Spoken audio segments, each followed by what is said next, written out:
what's up, everybody? This is Chip Baker coming to you with another episode of the Success Chronicles, and we have Blake Cavil here with us on this episode.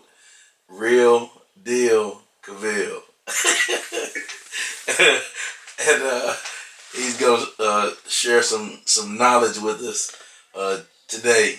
So let's just dig in. The first question: how do we know each other? You want to tell that, or you want me to tell that? Well, we can do both. Okay. All right. I met you during high school, freshman year, and it's kind of funny because I was coming from junior high school. We had mostly black coaches, and there was a couple other guys that weren't black, but coming from that side of town, we had predominantly black coaches. So going to high school, I really didn't know what to expect. And, you stood out as well as some other guys. And that was the first impression, like, hey, we got some black coaches here. And you was totally different than any other black man I ever met in my life. I think coming in, I was like, oh, he big. He's about to yell at us. It was total opposite from that. And for some reason, you just always stuck around me. I would always turn around. If I turn, it doesn't matter if I was in school, practice. I'll be sneaking up on you, man. I'll be watching you, man. Always, man. And, so yeah, I think it was tryouts. We was coming out and it was like, hey, you can pick whatever position you want to play. And I chose, linebacker. So I got to work with you because I played both ways. So tight end was, connected with the offensive line. So I got to work with you on that. So that was when I first met you. It was Conroe High School, and man, them was some of the best days of my life. Yeah, no doubt. It was some good times, and you were one heck of a player, man. You're an animal out there. That's what he's an animal. Somebody get him, he's an animal. Yeah. But it was real good times. Real good times. So if you would just kind of tell us your life story, you talked a little bit about, you being from Conroe and you grew up, but just kind of tell us your life story. Yeah, Conroe, or some of the guys that we grew up with, the road. The road. The road. My grandfather and my mom, they introduced me to sports, at a young age. And the first sport was baseball, T-ball. So from there, my mom kept us busy. T-ball, then it went from, machine pitch to, kid pitch, and we played basketball when it came in season, and then, football. And I remember my first football year, and I come from a family where I didn't have, a dad or father figure. Well, let me retract. I did have a father figure, which was my grandpa, but I didn't have an actual dad, so I had a hard time responding to another male talking to me a certain way, So I remember this great guy, but his name was Walter Marlowe, and my first year on the team. And there was this drill we used to do where they would lay us on our backs, head to head. And it was me, and there was a guy named Tracy Marlowe, who was a good guy, growing up, playing football with other sports where he went to the Woodlands. He probably don't remember this, but blow the whistle, and my job was to get up and tackle him because he had the ball. And I was a big kid, so he beat me. He got up a lot quicker than I did, and he pretty much ran me over, and that was the end of the drill. But it wasn't that I was hurt. I think my feelings got hurt. Yeah. And that was it, man. I wanted to quit. I didn't want no more of this football thing. And, I remember him talking to me and my mom, and she was like, "Blake, you can't quit. Like, you started. Let's just finish this year. If you decide to quit, we'll cross that bridge when we get there." And I'm glad my mom didn't let me quit, man, because football was my life, man. It took me from high school to college to meeting other friends that I had from other states and for some other continents. Yeah. Traveling to different states to play different people, and it was a father figure for me. Football itself was a father figure for me. So I mean, that started my life journey. But other than that, I was raised by a family. My mother and my aunties, my uncles. High school football was very, it was doing really well for me. So I chose to stick with football. But honestly, I kind of wish I would play baseball. I stopped playing baseball when I got to high school, and that's the only thing I regret. Out of everything, that's the only thing I regret because I feel like I took an opportunity away from myself. But after high school, I was lucky, and I got a scholarship to go to Navarro Junior College, and that's where I met my wife. I met her there. We didn't get married there or anything, but that's where I met her at. Right. And after that, I went to Texas Tech for a semester, chasing that D1 ball. Just really trying to really prove to myself that I can play at that level. And unfortunately, I got hurt in my championship game in Navarro. Right.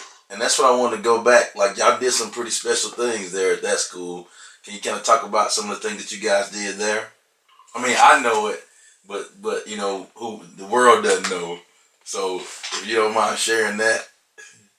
So you talking about the Corsicana, the Navarro? Yes.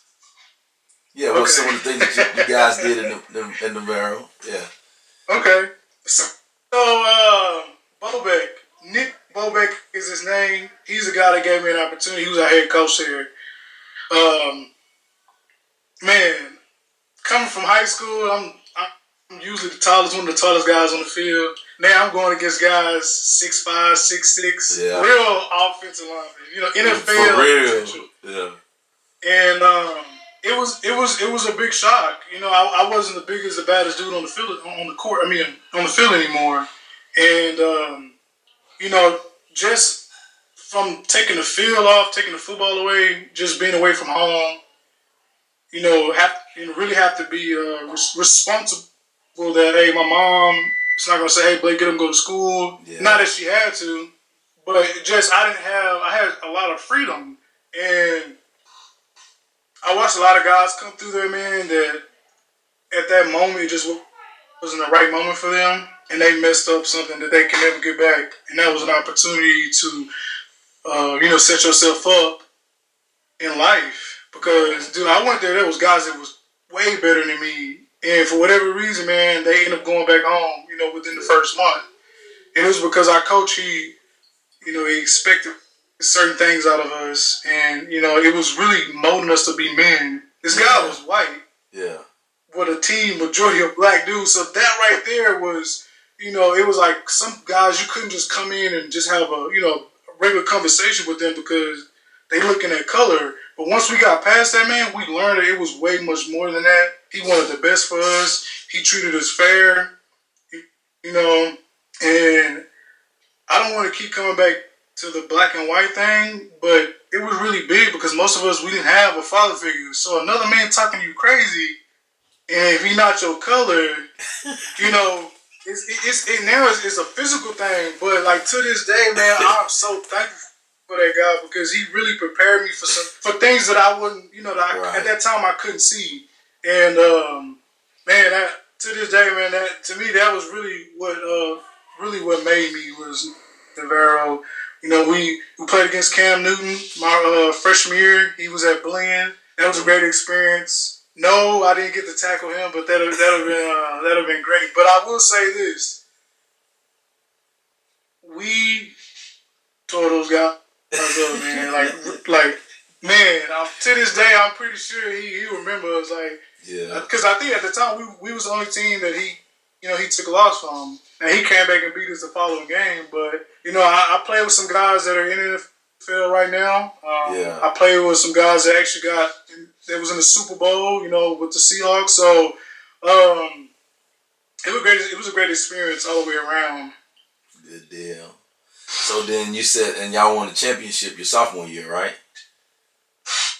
Won the championship my sophomore year. Butler, I believe that was the team that we actually opened up the season with them. We lost to them, and then we ended up beating them in the championship, which was crazy. But we met up with them again, and we won. I believe their quarterback, he ended up going to LSU, and then I believe he got drafted by Tennessee Titans. So I mean, it was JUCO is not a bad role. I tell that to people all the time, man. Right. Like, y'all don't understand. Like, JUCO is it's the perfect environment for somebody that's like that hasn't hit that point in their life to where they're really focused and they understand what's in front of them. Yeah. Because when I came into Navarro, I lost one of my best friends, was Jordan Wilson. I lost him my senior year, and coming to that stage, when we about to go to college and we all talking, about the schools we going to and just playing ball, I was wild. I was like any other, teenager at that time. I feel like I'm at the top of the world, getting recruited, talking to this coach, talking to this coach. So, you really couldn't tell me I was, doing anything wrong. But, when we lost Jordan, it woke me up. Right. And I realized, like, every decision I make from here is going to affect me later on. And, I just want to take advantage of any opportunity that I got. And, that's what I did, So, the very I got out of there, I did a year and a half. Got out of there. I made the dean's list. That's the first and last time I made the dean's list. After that, I went to Tech. And that was another wake-up call. I got there. I was on an injury, so I didn't get to play football while I was there. And that was a big shock to me, coming out of playing football most of my life. Now I'm just a regular student trying to make a team, can't get, any attention. Yeah. That's different. That's different.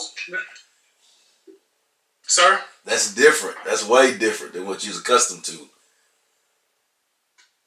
Man, put it like this. It's 15 guys, 15 people in my class in Navarro. Now I'm in a statistic class, and I got almost 200 kids in the class. I go to meet with her, and it's like 30 kids trying to meet with her for her, her little hour that she's trying to meet with people. It was, I wasn't ready for it, and, luckily I was smart enough to come home. I said, I'm going to take the semester, I'm going to go home, and Didi, my cousin Didi was up at SNU, and they called me and was like, hey, you want to come finish up?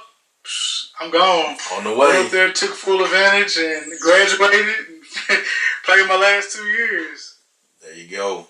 I want to go back to, some things that you said as far as that whole JUCO experience. And, you and I have had this conversation before, but I'm going to talk about it again, as far as, we talked about the whole discipline thing. A lot of people, that's not mature enough to handle it. They see discipline as a bad thing, but if you're mature enough and you understand that, that discipline, having self-discipline, making yourself do those little things the right way, just like you said, with that experience in Navarro, it allows you to have freedoms later on in life because you made yourself be disciplined. Would you agree with that? Yeah, I mean, I agree with it, but I have to be honest and say that I'm still struggling with that currently. Oh yeah. Yeah, that don't. Like we're always a work in progress. I mean, nobody's perfect, but the big man, and so I think all of us are. No, I mean, you're right. I mean, there was things that we had to do. Go to class, which people didn't do. So obviously, they were disobedient at that point. Right. Making sure that you was at practice when coach said you had to be there. But now that I'm, out of school and I'm in, my career and in my marriage, I got responsibilities. You doing grown man stuff now, huh? I can be like, I ain't going today. Yeah, you got some grown man stuff on you now, huh? Yeah. Yes, sir. That's good, man. But I think too, and I still do this as well, but really, there's not anything in your life that you'll face that you can't revert back and reflect on a situation that you went through in athletics or football that'll help you get through it. Yeah. And so I think that's the great thing about sports. It provides that discipline, but also one big thing, like you said, coming into an environment where a lot of us, we were black, white coach, or we came from different, backgrounds. Some guys wasn't ready for the discipline. But the great thing about sports and team is that you have people that come together from all backgrounds and all walks of life, and when you get together as a team, none of that other stuff matters. It's not none of that matters. What matters is you come together as a group and as a team for one common goal, and you work together to go achieve that goal. Like in your case, is the championship. And so I think that's the great thing about team, and that's the great thing about your life, that and all of our lives. Because I was an athlete as well. Just there's nothing that I've faced in my life that's been tougher than some of them workouts that that we had to do. And if I could get through that stuff, well, it ain't nothing somebody can throw at me that I can't get through. Like, bring it on, let's go. Let's go, let's get it. Yeah, I totally agree with that. Because there was days that I wanted, not necessarily that I wanted to quit, but there was some days I was like, I don't even know why we're doing this. Yeah, but you talk about it. My sophomore year at Navarro, we was doing crazy stuff. We was staying after late for meetings, and coach was keeping us together. And we didn't, as guys, as athletes and students, we like, why is he doing all this extra stuff? But he was trying to protect us and make sure, like, hey, you guys need to be focused. You need to understand what the task is here, because it don't come along, as often as the opportunity that you have now. No, and it's not easy, because you get on that field, this guy's better than you, but what's gonna make you different than them? And we did so much stuff behind the scenes that at the time we probably I know for a fact we took it for granted, but now it shows up in the way that we live our lives, because I'm pretty sure across that board, that championship affected us not just for that temporary as football players, but as men growing up. For life. Well, let's talk a little bit about your career. What is your career now?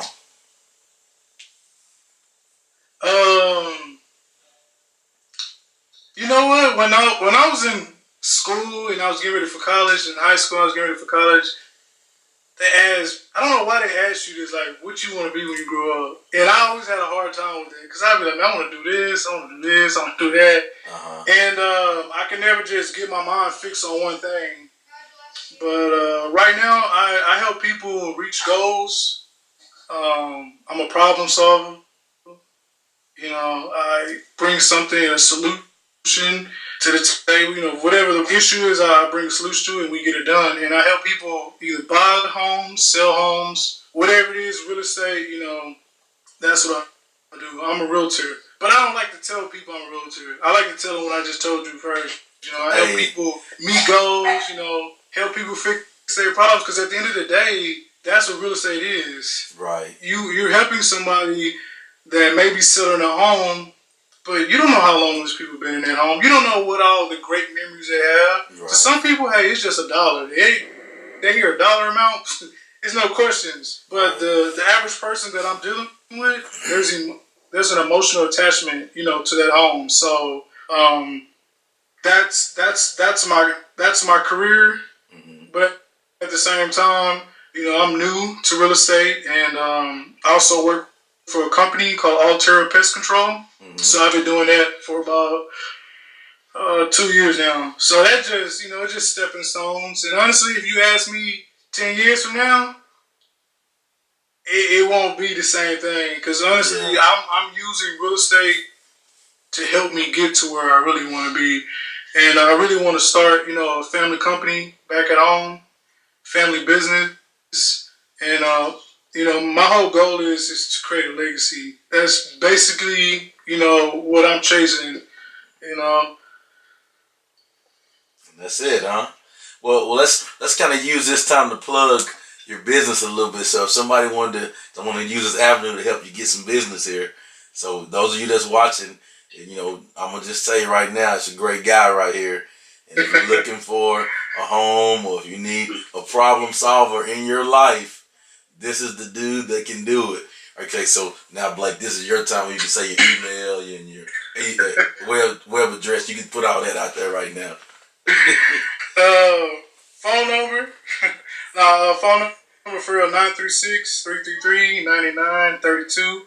I kept the Conroe, Texas phone number that I have because I'm in Austin, Texas. So I was lucky to get on a team. So I work with 5 other great men, and we really work hard for our clients. At the end of the day, my standards are set high. I really want my clients to remember the transaction with me and helping them through the process, because I feel like if I take care of my clients, I don't have to worry about a dollar. I don't have to worry about my taking care of my wife at the end of the day. If I take care of them and I give grade A service, I don't have to worry about anything. And that's one thing that's missing in this business, because people see dollar signs and it's just numbers. People are just numbers. Yeah. So other than that, man, I've been in Austin about 2 years now, a little bit over 2 years. I love it.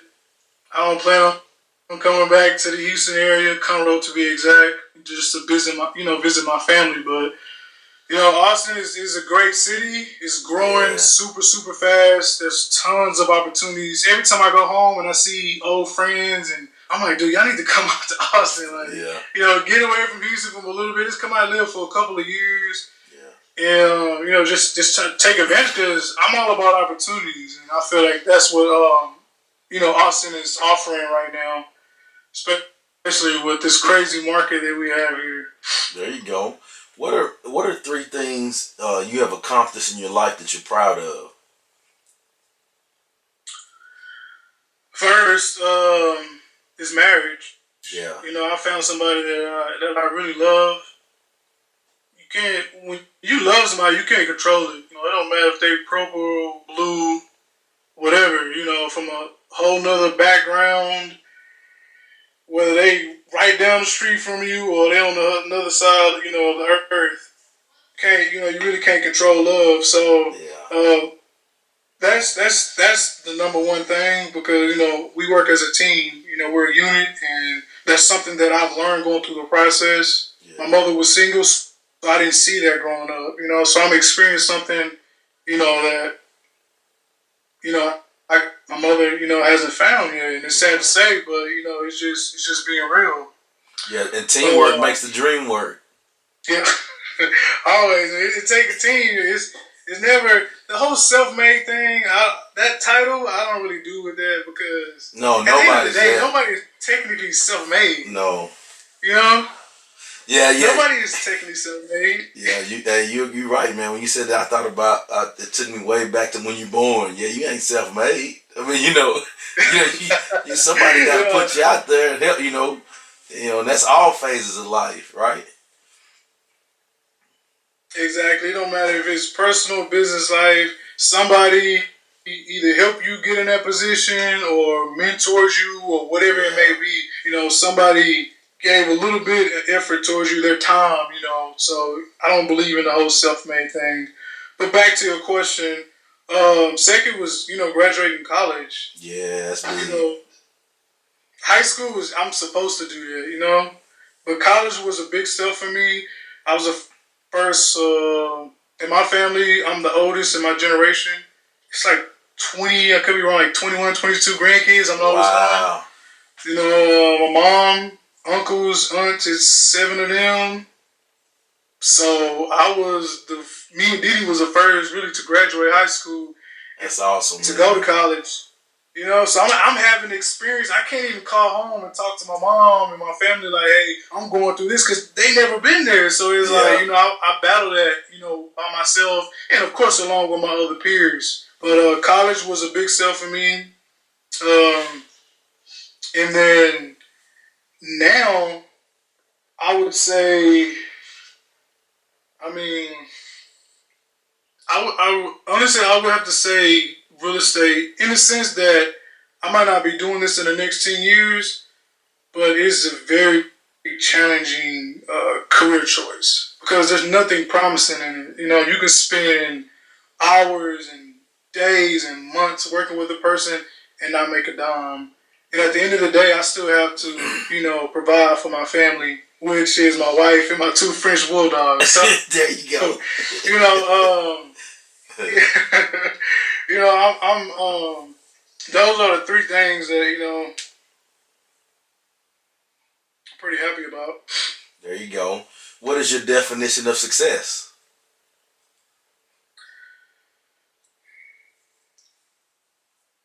Man, if you ask me that tomorrow, it'd probably be a total different definition. Yeah. I would say, honestly, I tell this to my family, my little cousins when I go home. I say, man, don't let a year go by and you still in the same place. Yeah. And to me, that's how success is. I don't expect to hit all my goals when I say I'm going to hit them or when I plan to hit them. But I at least want to look back and see growth and see some type of, progress in that action day by day. Yeah. To me, that's success. One thing I've learned about success is it's painful, man. There's some days you just want to beat your head on the wall. It's just like, man, it's not going, how you plan. Right. But it's I enjoy the process, and I have to tell myself that all the time is do not focus on the end result. Just focus on the process. Yeah. Keep your head down, focus on the process. By the time you look up, hey, you're gonna be probably past the goal that you set. No doubt. So I mean, that's when you said that made me think. There's 2 things. One, I've seen before. It was the definition of success is stumbling from failure to failure with the same enthusiasm. Like we talked about, before we did the interview. There's no losses. It's winning and learning. Because every opportunity is an opportunity to learn. You can look at it as, oh man, a loss, but if you, like you said, if you have a growth mindset, then you look at it as, hey, well, what do I need to do? Just like watch film. What do I need to do to be better? So you're saying that you're kind of in between careers and figuring out the plan. Can you just continue to elaborate on that? So yeah, I'm in between careers, a job and a career, something that I know that I want to do. I still consider myself in the early stage of my marriage, so we still, learning how to work with each other, how to accept each other because you can't change somebody. So trying to, learn how to accept each other and love each other and keep growing with each other. And then at the same time, battling every other, all the daily things that come at you. So the people that are around you needs to fit in that system. I meet this other guy across the street. They're young. He's about the same age as me. Same thing. He's going through the struggle. So me and him could sit down. We could talk about our issues and our problems because we have something in common. When somebody need to be positive, I have that. But I also have somebody if I want to be negative with. So at the end of the day, there's a whole bunch of things that have to fit in that system. Now the whole thing with the plan. I think when you tell yourself that, I have a plan, I think everybody should have a plan.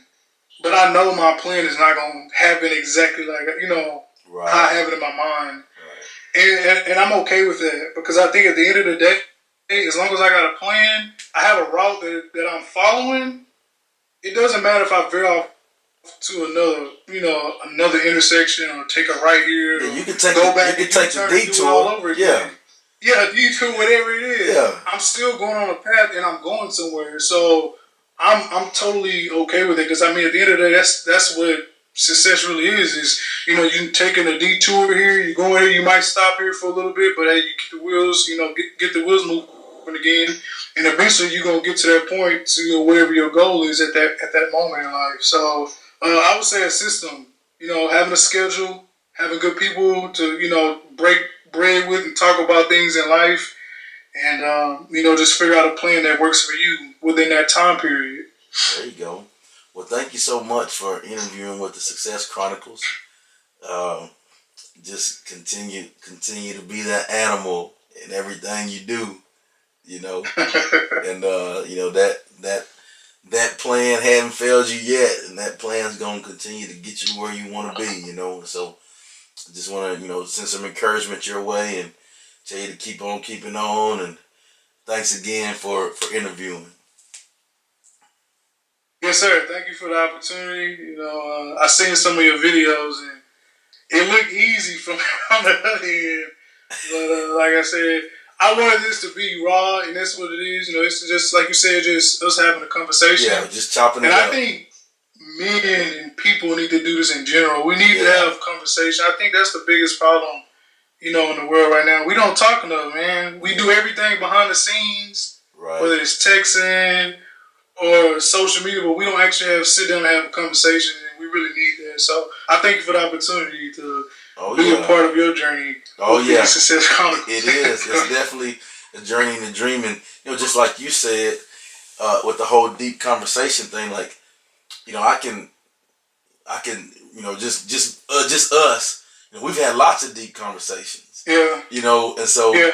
and just like you said, those people that's in your circle, that you talk to and learn things from, because similar, single parent, mom with me, college, a lot of those things were similar in my life as well. So you're going through those things like, man, how am I supposed to do this? But all I know is I'm gonna do it.